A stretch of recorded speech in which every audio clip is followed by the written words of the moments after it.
विशेष जाट्या।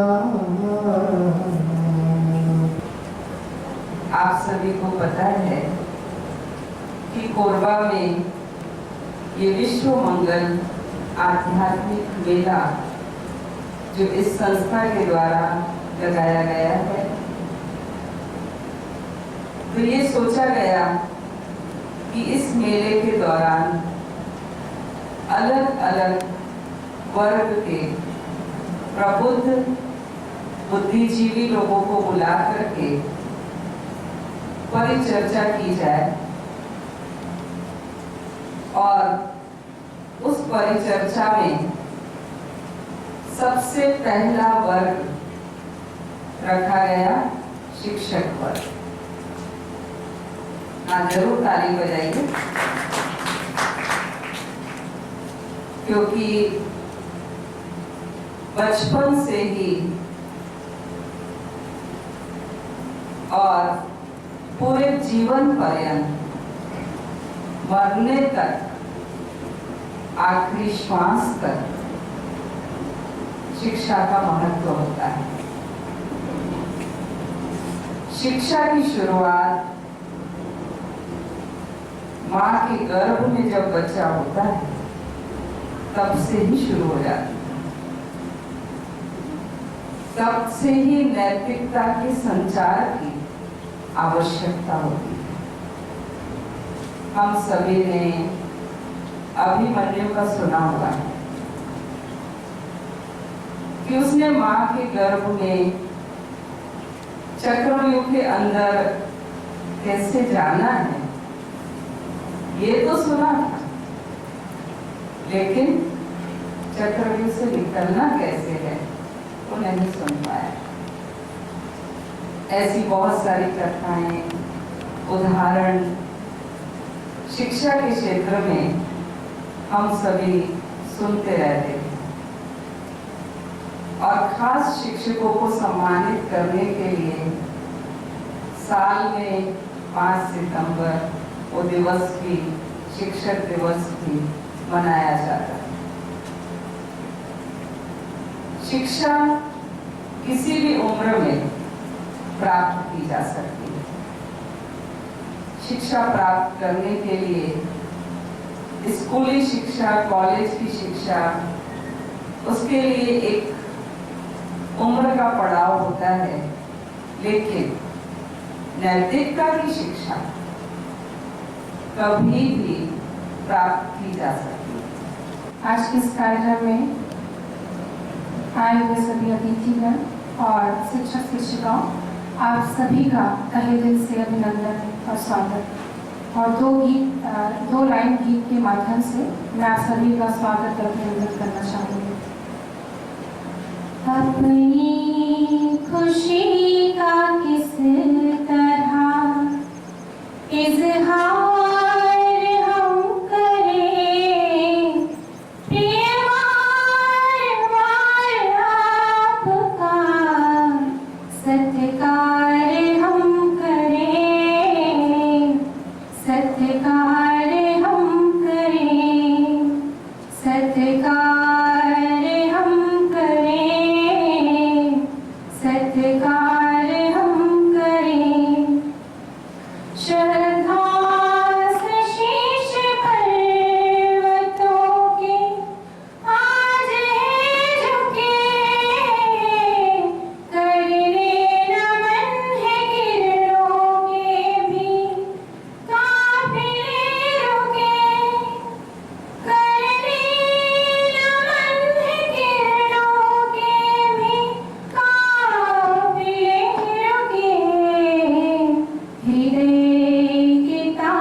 के लिए, जो कि शिक्षक जो होते हैं शिखर तक ले जाने वाले, अपने बच्चों को, इस देश को ले जाने वाले, कर्तव्य निष्ठ होते हैं, क्षमाशील होते हैं, उन शिक्षकों के लिए 2 लाइन आप सभी के सम्मान में है।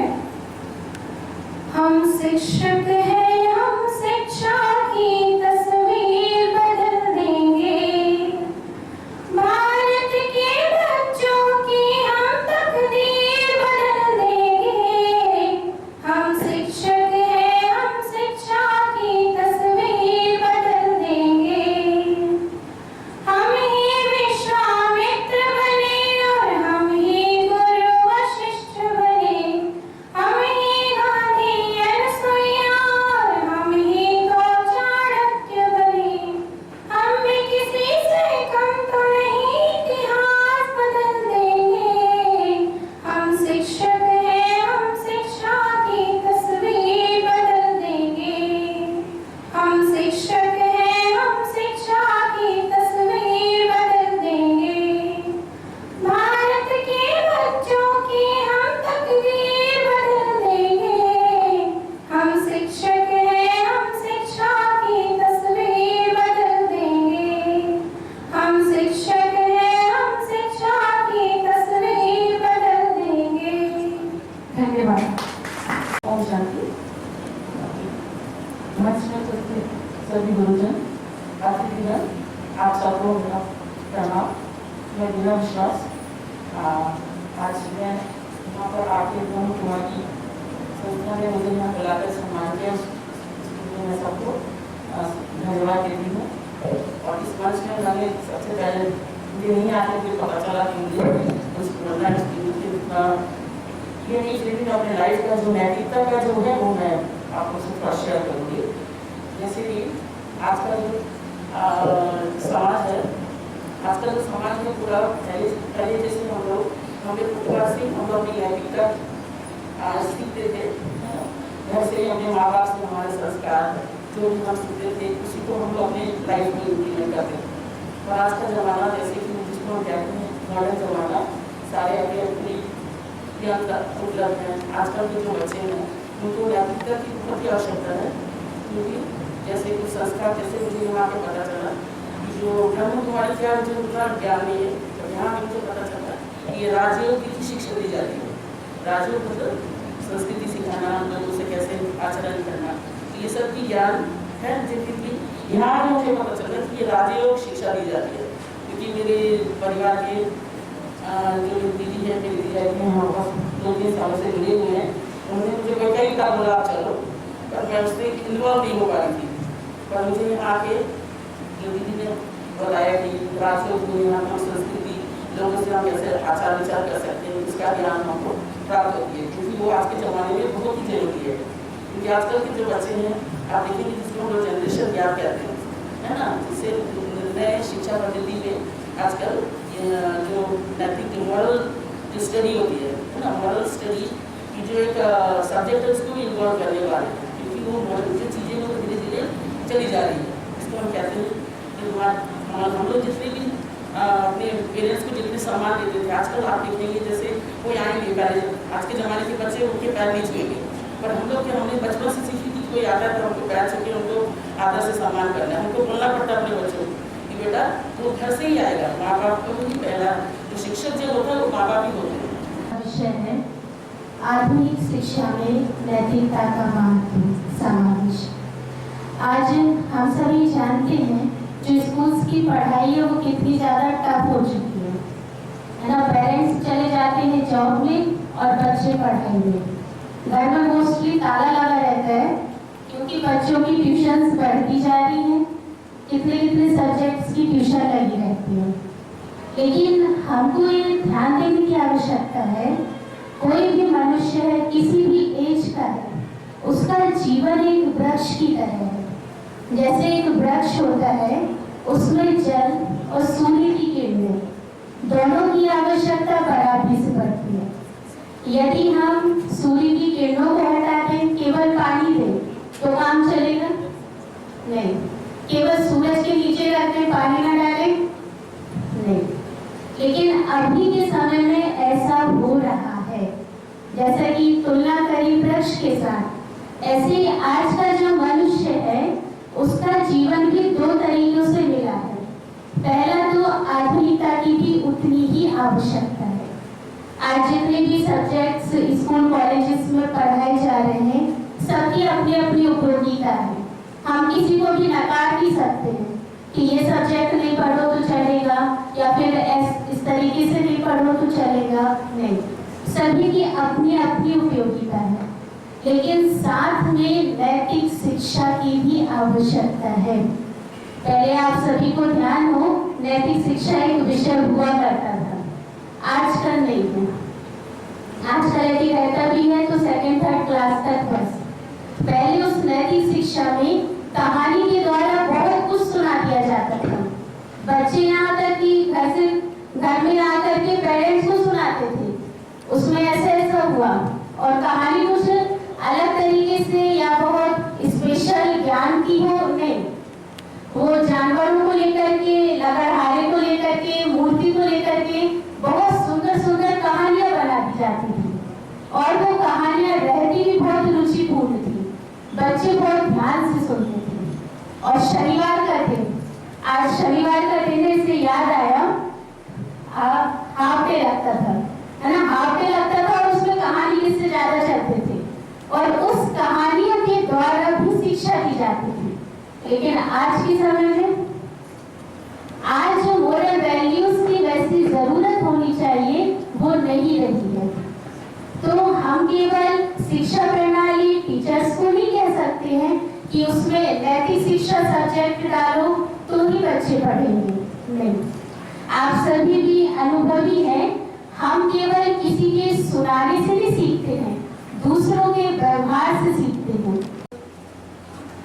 कहीं न कहीं हम सबके दिमाग में, मन में ऐसी बात कहीं न कहीं रही होगी, और वही कारण है कि आज यहाँ पर आप खींचे चले आए हैं।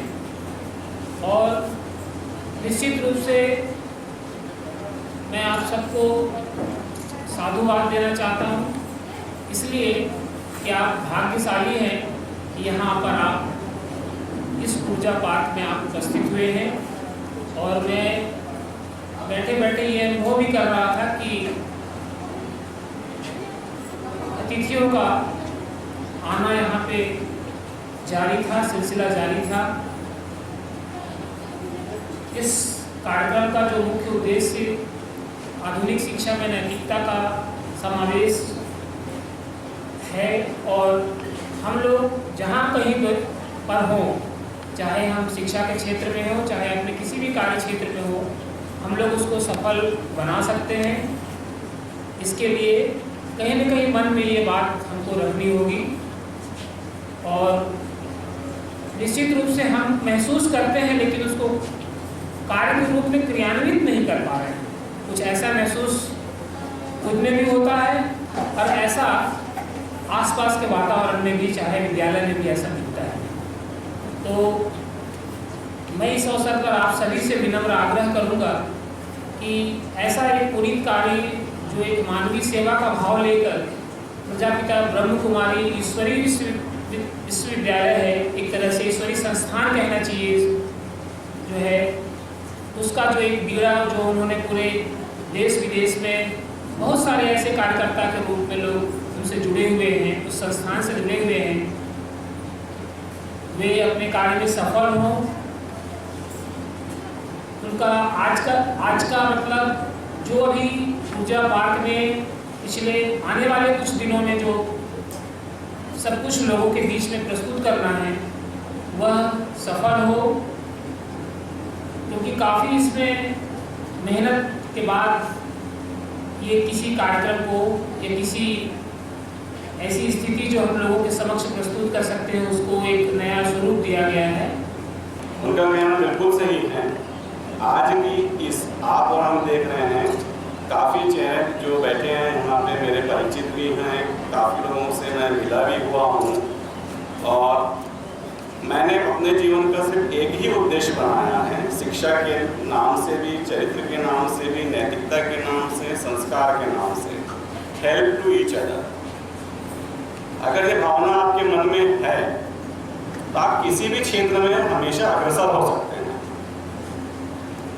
और सबसे बड़ी ये बात है कि अब जैसे हम शिक्षक हैं, हम लोग की जो भाषा रहती है पढ़ाने की थोड़ा सा आदेशात्मक रहती है या उनको समझाने की लेवल की तरीके रहती है। जब हमें इस प्रकार का कभी कोई मंच मिलता है तो हमें ये नहीं समझ में आता है कि हम क्या बोलें और क्या नया प्रस्तुत करें वहाँ पे। तो हमारे जो व्यक्तिगत अनुभव है वो हम आपसे शेयर कर सकते हैं। अभी इन्होंने कहा जैसे कि आप किसी भी क्षेत्र में कोई भी काम कर रहे हैं तो जब तक आप अपने पूर्ण स्वरूप से, पूर्ण स्वरूप का मतलब ये है कि अपने तन मन धन से जब तक आप किसी कार्य को नहीं करेंगे तब तक आप उस कार्य में सफलता नहीं पा सकते। ये दिन बहुत बहुत शुभ कहें या हमारे शिक्षकगण जो बच्चों को क्या से क्या बना देते, ऐसी शिक्षा देने वाले वो परम शिक्षक परमात्मा इस धरा पर आकर के हमें कैसे जो आज मनुष्यात्माओं के अंदर नैतिकता धीरे धीरे समाप्त होती जा रही है, वो फिर से कैसे हमारे जीवन में नैतिकता की शिक्षा आती जाए, उसका बहुत सरल तरीका बताते हैं और वो कैसे हमारे जीवन में आए उसके लिए वो हमें शक्ति भी देते हैं। तो आज सबसे पहले मानव अपने आप को भूल चुका है कि वो कौन है। जब उसे स्वयं की पहचान मिल जाएगी कि मैं कौन हूं और मुझ आत्मा के अंदर मेरे गुण क्या है, मेरा धर्म क्या है, और जब मैं आत्मा इस सृष्टि पर आई तो किस रूप में आई और खेलते खेलते हमने अपने स्वरूप को कैसा बना लिया। तो जब स्वयं की पहचान मिली, उस परम शिक्षक ने, शिव बाबा ने हम आत्माओं को सबसे पहली स्वयं की पहचान दी कि ये जो देखने में शरीर आ रहा है ये तुम नहीं हो, इसको चलाने वाली तुम एक चैतन्य अविनाशी सत्चित आनंद स्वरूप आत्मा हो। तो जब स्वयं का ज्ञान मिला और स्वयं का ये देह का ज्ञान मिला कि जब मैं आत्मा इस धरा पर आई तो मेरा स्वरूप क्या था, देव स्वरूप था। इसलिए भारत को स्वर्ग कहते हैं, पैराडाइज कहते हैं, बहिष्ठ कहते हैं, भारत सोने की चिड़िया कहलाता है। देखिए, ये स्वस्तिका का चिन्ह हम सभी ने तो देखा होगा और ये जो स्वस्तिका का चिन्ह है ये पूरे विश्व का सबसे प्राचीन सिंबल है, ancient most symbol in the universe. और इस सिंबल का जितना ज्यादा महत्व आध्यात्मिकता में है उससे कहीं ज्यादा इसका महत्व वैज्ञानिक दृष्टिकोण से है। तो वैज्ञानिक दृष्टिकोण से स्वस्तिका के चिन्ह का क्या इंपॉर्टेंस है, इस मॉडल के द्वारा हम आपको बताएंगे। देखिए, हमारे इस दृष्टि पर निरंतर 3 प्रकार की घटनाएं घट रही है। 3 टाइप्स ऑफ इवेंट्स, 3 प्रकार की घटनाएं निरंतर घट रही है। एक है ऐतिहासिक घटनाएं, हिस्टोरिकल इवेंट, दूसरा है भौगोलिक घटनाएं, ज्योग्राफिकल इवेंट, और तीसरा है खगोलीय घटनाएं, astronomical event. Historical, geographical and astronomical. और इन तीनों घटनाओं के पूरे तीनों लोगों के पूरे ब्रह्मांड की सारी घटनाएं इंक्लूड है, इसके बाहर कुछ भी नहीं। परंतु जैसे कि विज्ञान कहता है कि ये दुनिया कारण और परिणाम की दुनिया है, कॉज एंड इफेक्ट, एक्शन और रिएक्शन, बिना कारण का यहाँ कुछ भी नहीं होता। तो जरूर ये जो तीन घटनाएं घट रही है, इसके पीछे भी कोई जरूर मूल कारण होगा। इस साकार मनुष्य लोग की तीन विशेषताएं, पहली विशेषता है लाइट। इस मॉडल में बीच में जलती हुई बल्ब दिखाई देती है, जो कि सूर्य को सिंबलाइज करता है। आइडिया शेयर कर सकते हैं, विचारों की लेन देन कर सकते हैं। और इस दुनिया की तीसरी मुख्य विशेषता है वह गति, मोशन, मूवमेंट। चूंकि दुनिया में गति है, इसलिए ये दुनिया परिवर्तनशील है। अगर दुनिया में गति नहीं होती तो परिवर्तन भी नहीं होता। परंतु हम अनुभव करते हैं कि हमारी सृष्टि निरंतर परिवर्तनशील है, जो कि यहाँ गति है।